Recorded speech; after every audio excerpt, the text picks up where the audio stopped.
Bueno, hola, ¿cómo están? El día de hoy les vamos a compartir un poco sobre lo que es el aprendizaje por descubrimiento, que es una metodología de aprendizaje eh, por Jerome Bruner, que era un psicólogo estadounidense que le hizo grandes aportes al campo de la educación en este caso, ¿no? Los autores de esta presentación son María Carlos Ama, Cristian Romo, Cristian Benavides y Giancarlo Ordóñez.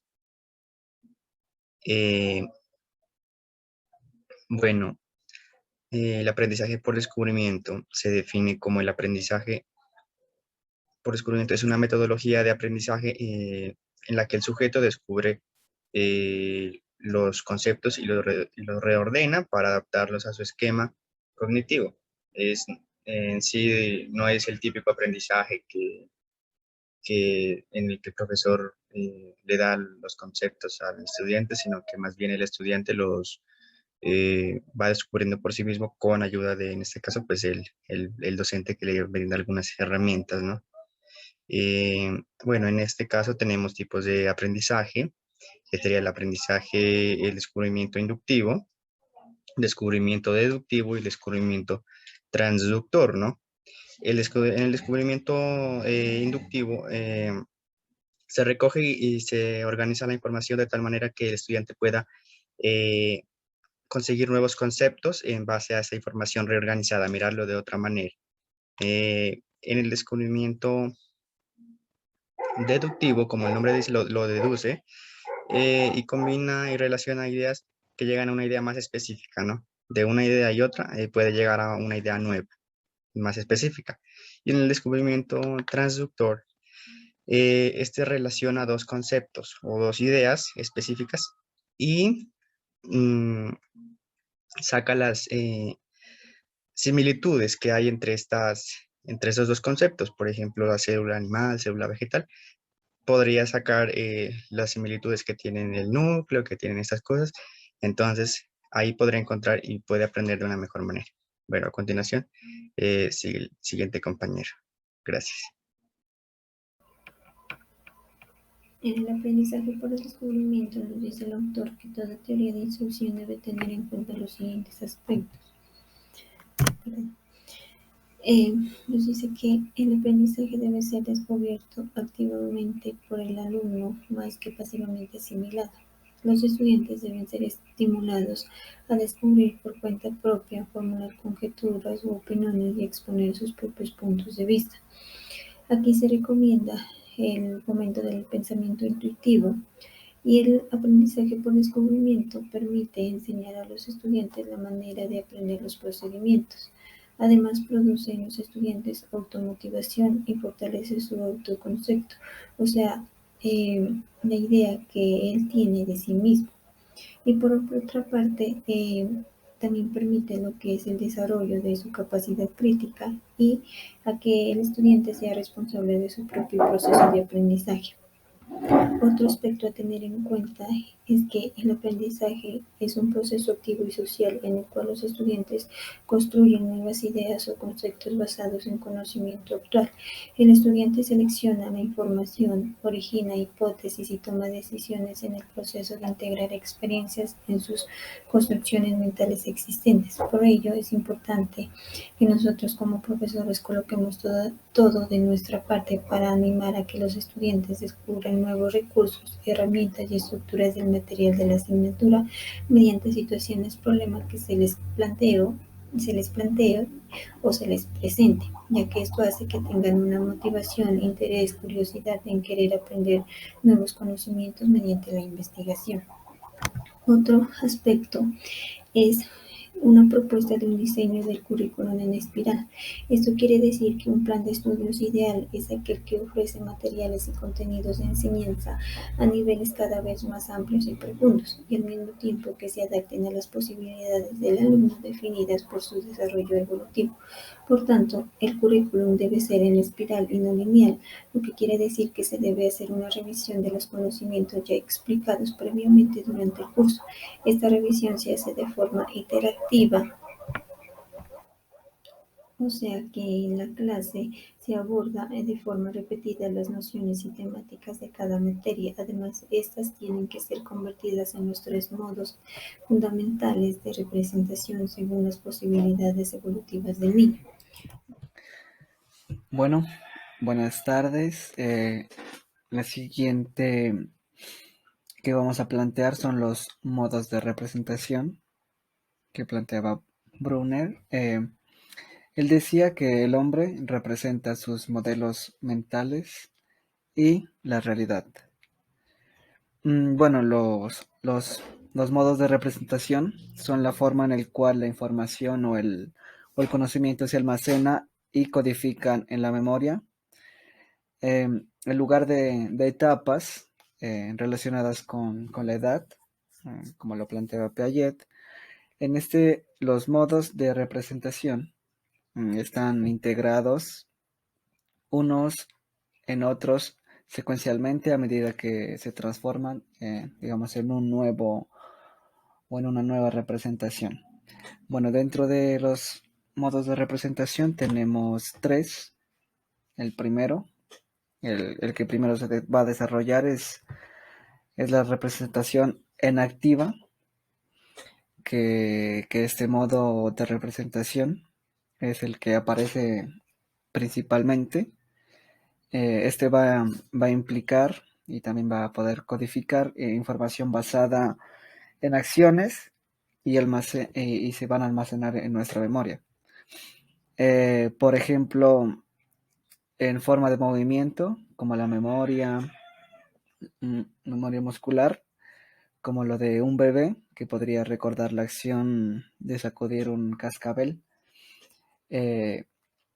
Esa representación va de 0 a 1 año, y para aprender se va a basar en el hacer, o sea, en el hacer las cosas o en el manipular los objetos para poder comprender. También va a aprender a través de la imitación y manipular. Bueno, esta representación van por medio de las relaciones inmediatas de las personas. Bueno, también muchos adultos pueden realizar una variedad de tareas motoras, por ejemplo, mecanografía, coser una camisa. eh, Van a ser también como que aprendieron, digamos, haciendo, o sea, o planteando o realizando la acción, digamos, sí. Perdón, se cambió esto. Bueno, la siguiente que tenemos es la representación icónica. Bueno, la representación icónica va de 1 a 6 años, que representa cosas mediante imágenes o esquemas.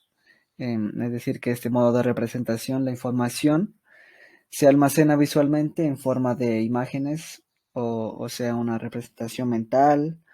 Para algunas, para algunas personas estos procesos consisten, mientras que otras afirman que no lo experimentan. O sea, que algunos lo hacen de forma consciente y otros pues solamente lo hacen como digamos, lo hacen sin saber por qué. Por eso, a la hora de enseñar o de explicar algún nuevo tema, es de mucha importancia tener unas imágenes que nos ayuden a ilustrar el tema o los procedimientos que queremos desarrollar, ya que va a hacer que de pronto algunos estudiantes comprendan mejor mediante esta representación icónica de las imágenes. Bueno, la tercera que tenemos es la representación simbólica, que esto va de 7 años en adelante, que esta representa una cosa a través de símbolos. Bueno, eh, esta es la última etapa, digamos, de las representaciones que se va a desarrollar. En este punto es donde la información se almacena en forma de un código o símbolo, como lo podría ser el lenguaje o la escritura. En esta forma, la representación más adaptable, ya que las acciones y las imágenes tienen una relación fija con aquello que representan. Un ejemplo podría ser que, por ejemplo, un perro es una representación simbólica de una sola clase. Hay que tener en cuenta que los símbolos son flexibles, ya que pueden manipularse, ordenarse, clasificarse, de modo que el usuario no se vea limitado por acciones o imágenes. En la etapa simbólica, el conocimiento se almacena principalmente como palabras, símbolos matemáticos o en otros sistemas de símbolos. Bueno, para comprender un poquito más, tengo esta imagen. Bueno, que la primera. En la primera forma, cuando decimos la representación en activa, que la que tiene ahí, podemos mirar la primera imagen, que es un niño que está atándose el zapato, pero él lo está haciendo. Entonces, eso es lo primero, aprender actuando, digamos. Lo siguiente que tenemos es una imagen de un nudo. Entonces, eso es a lo que nos referimos con la icónica. Y la representación simbólica, que tenemos la palabra nudo, que es el símbolo por el cual, digamos, es el símbolo que aprendimos mediante, o sea, el nudo, ya sabemos qué es cuando leímos un nudo. Igualmente tenemos ahí una niña que está aprendiendo lo del reciclaje mediante la acción, que es actuando, recogiendo la basura y clasificándola. Lo siguiente, tenemos unas imágenes de cómo se debería reciclar, digamos, las cosas. Y el siguiente, que es el símbolo del reciclaje, que, digamos, esto viene en algunos empaques y así, que se refiere a que son reciclables, o también que es el símbolo del reciclaje. Gracias. Se entiende por el aprendizaje por descubrimiento a un fenómeno en donde consiste, según Brunner, en que el estudiante puede aprender por sí solo para poder recopilar información o datos correspondientes a las temáticas implantadas en las aulas de clase. Una de las ventajas que podría mencionar es que potencia a la cognición y actividades relacionadas con las estrategias o destrezas cognitivas, lo que quiere decir de que el estudiante puede aprender por sí solo usando las curiosidades o usando también el pensamiento crítico para dar, digamos, respuestas a las preguntas que el profesor plantea durante las salas de clase. Asimismo, una de las cosas a tener en cuenta es que este tipo de estrategias se deben potencializarlas, es decir, priorizar el uso de la curiosidad y minimizar lo que es la memorización. Otra de las cosas es que dan prioridad a un desarrollo comprensivo conceptual, además del uso de las destrezas y estrategias de la cognición.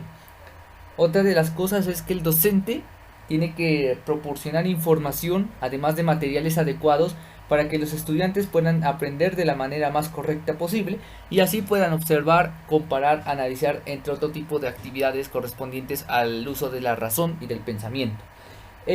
Como última cosa, es que este tipo de aprendizaje mejora la autoestima y la seguridad. Es decir, los estudiantes no se sienten cohibidos cuando el profesor hace preguntas, sino que cada uno es libre de poder responder a sí mismo, cada uno puede responder de la manera más libre sus respuestas a las cuestiones que se le están implantando durante las sesiones de clase. Hay que hablar acerca sobre las diferentes visiones, o mejor dicho, perfiles que el docente realiza durante este tipo de aprendizaje. Una de las cosas es que incentiva a la participación activa de los alumnos durante las clases, es decir, que el profesor, además de brindar información, además de repartir información, lo que busca es que por medio de preguntas un poco ya, digamos, centradas en pensar, hace de que el estudiante incentive a usar la razón y usar las respuestas, pero por medio de descubrimientos. Otra de las cosas es que estas se guían por medio de preguntas. El profesor hace preguntas para que los estudiantes puedan tener la capacidad de pensar y luego de responder de la manera más idónea, de la manera más concreta posible. Otra de las cosas es que estimula a los estudiantes para crear sus posiciones intuitivas para poderlo confirmar de forma sistemática. Es decir, que las respuestas pueden ser equivocadas o pueden ser también verificadas, pero siempre y cuando haya un referente para ver si esas respuestas están bien planteadas o simplemente están equivocadas y dar, digamos, una explicación del por qué se da este tipo de fenómenos. Por último, en lugar de explicar cómo resolver el problema, sino que trata de buscar como los materiales apropiados para que los estudiantes puedan observar. Es decir, el profesor, digamos, queda de segundo plano y simplemente los estudiantes pueden descubrir por su propia cuenta toda la información que brindan durante las sesiones de clase. Vamos a hablar acerca de las desventajas que se muestran durante este tipo de aprendizaje. Una de las cosas es que enseña al alumno la manera correcta de aprender los diferentes procedimientos y procesos. Otra de las cosas es que mejora la automotivación y el fortalecimiento de su autoconcepto a la hora de responder preguntas o indagar preguntas. Otra de las cosas es que el alumno es responsable de su propio proceso de aprendizaje, es decir, el profesor entiende de que cada alumno piensa diferente, por lo que es responsabilidad de él poder aprender de la manera pues que cada quien pueda responder la misma respuesta pero de una forma tan diferente. Otra de las cosas es que el contrapunto con el aprendizaje tradicional nace a través de las experiencias y a través de las búsquedas de los conocimientos para que los estudiantes aprendan y sigan aprendiendo. Promueve la reflexión, una capacidad crítica a la hora de pensar propiamente y la búsqueda de resolución de problemas. Está basado también en las motivaciones e intereses del alumno para que sean más fáciles de poder asimilar el panorama y retener mejor los contenidos ya mencionados y trabajados durante las salas de clase. Sin embargo, las desventajas que se pueden mostrar en este tipo de aprendizaje están en que no se puede manejar en una gran cantidad de número de alumnos durante la clase. Otra de las desventajas es que hay carencia de soluciones por descubrir, porque prácticamente la mayoría de los contenidos ya están resueltos como para que simplemente los estudiantes reciban información y simplemente ya tengan como las respuestas a las preguntas que ya se están planteando. Otra de las cosas es que está directamente relacionado con la motivación. Si el estudiante no se encuentra motivado, pues obviamente este tipo de práctica no se puede aplicar. Puede ser más complicada la retención de la información del alumno. Si el docente no pone de su parte y trata de explicar de la manera más factible o de la manera más sencilla posible, pues el estudiante tiene la dificultad de poder aprender y no poder retener la información que se está planteando durante el periodo del descubrimiento. Por último, puede dar paso a tareas no deseadas, provocando la frustración del alumno y provocando otro tipo de factores que pueden desencadenar en que el alumno no tenga un buen rendimiento académico. Algunas consideraciones y puntos de análisis están en diferentes aspectos. Uno de sus principales detractores sería Azubel, que es el quien maneja el tipo de aprendizaje por mecanización. Él a su vez menciona de que este tipo de aprendizaje tiene más como ventajas cognitivas, pero no tiene ventajas de recopilación de información de datos, lo que hace de que este tipo de aprendizaje no tenga los resultados esperados en un aula de clase normal.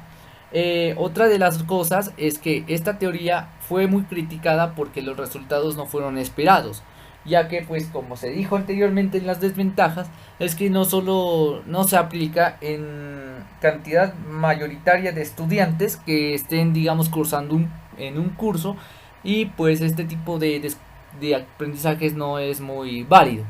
Otra de las cosas es que está más influenciado en la educación primaria y también en la generación de proyectos o trabajos en equipos, lo que quiere decir que este tipo de descubrimiento solo se aplica para estudiantes de primaria porque ellos están apenas comenzando sus pasos durante pues su etapa escolar. Está centrado excesivamente en el inductivismo científico, es decir, que descarta lo que es la memorización, el uso de la memoria y simplemente se enfoca en el mejoramiento cognitivo, es decir, usa el mejoramiento de la razón y del pensamiento para descubrir cosas y no se enfoca en las bases científicas ya planteadas anticipadamente. Por último, incentiva la cooperación de grupos. Si bien este tipo de aprendizaje no es muy aplicable en grandes números de estudiantes, pero si se trabaja en equipos o en grupos de trabajo, pues puede tener resultados totalmente esperados durante sus resultados de aprendizaje. Eso sería todo por mi parte y muchas gracias por